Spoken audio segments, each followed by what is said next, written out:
Again, I wanted to share a practice with you today called, that's sometimes referred to as the space clearing practice, sometimes referred to as taking the load off practice. And I was doing it with a client the other day and it felt really appropriate to refer to it as the reclaiming space practice. So depending what you need at this kind of point in time, you can kind of call it whatever you like, whatever feels appropriate. And before we kind of go into the practice itself, I wanted to kind of give you a little bit of background on kind of what informs the practice and why I think it's an important tool for us to have.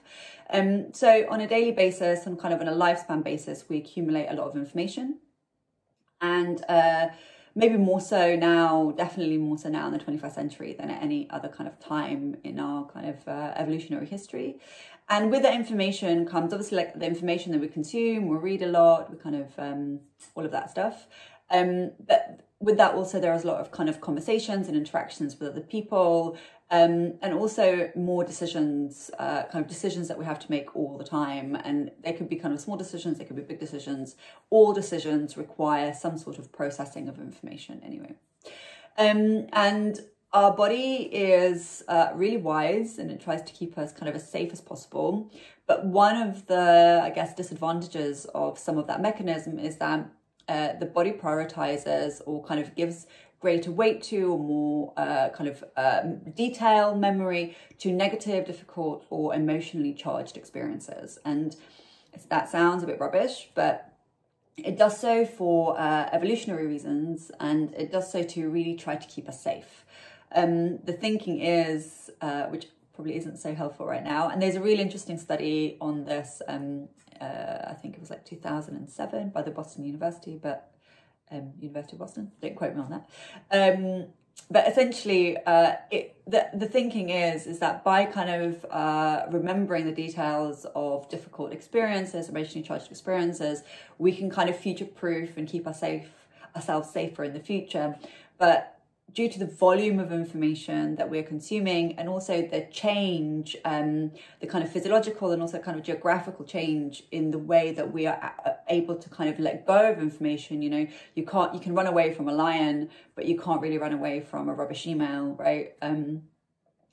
The kind of, we need essentially tools to help us in the 21st century kind of let go of some of that information and clear space for ourselves, because otherwise over time, especially when it accumulates or during an acute situation when like something is kind of happening for you right now, this kind of informational load, this kind of stuff that we're holding on to ends up feeling quite heavy and quite overwhelming.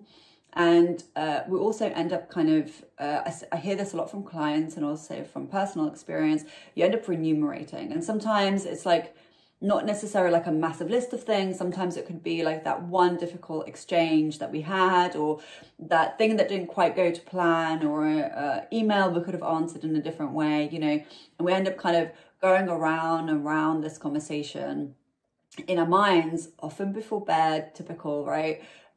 Without really any solution or resolution. So we're just kind of holding this thing, spinning it around, and not really letting go of it or finding it difficult to let go of it. So essentially that has consequences, right? So over time, the kind of more information we hold and the less kind of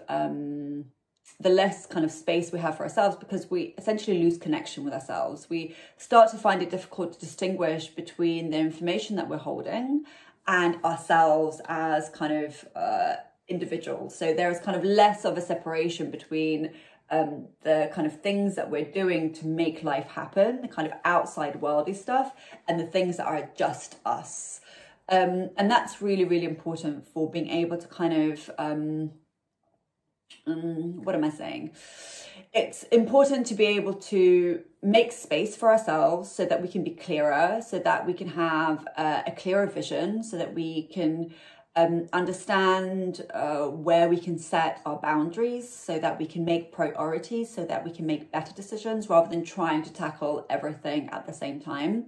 And also kind of physiologically and kind of experientially, somatically, those things have some consequences. So the more kind of information we hold on to, I've kind of said before, and as the title suggests, it actually feels quite heavy. It feels like we're carrying a burden, like we're carrying a lot on our shoulders. It feels weighty. Sometimes it feels quite stuffy, like we're kind of running out of personal space. And that can kind of, obviously that doesn't feel nice. And we all very often kind of end up retreating or kind of just feeling overwhelmed, like we can't really take more on. So hopefully with this practice, we'll feel a little bit lighter. That's the kind of aim of the practice. We'll feel a little bit lighter. We'll feel like we've got a little bit more space, like we feel a little bit clearer. And as I said, like we can kind of observe and see from a distance. There's like a gentle kind of separation between us and the kind of information that we're carrying, so that we can prioritize a little bit more and just feel a little bit more in control of, I guess, the things that we're taking on rather than the things kind of carrying us, if that makes sense. So see how you go. The last thing I wanted to say about the practice is that the first time you do it, you're still kind of learning, familiarizing yourself with the technique. So don't worry if it doesn't quite feel like it kind of really kind of hit the nail on the head sort of thing.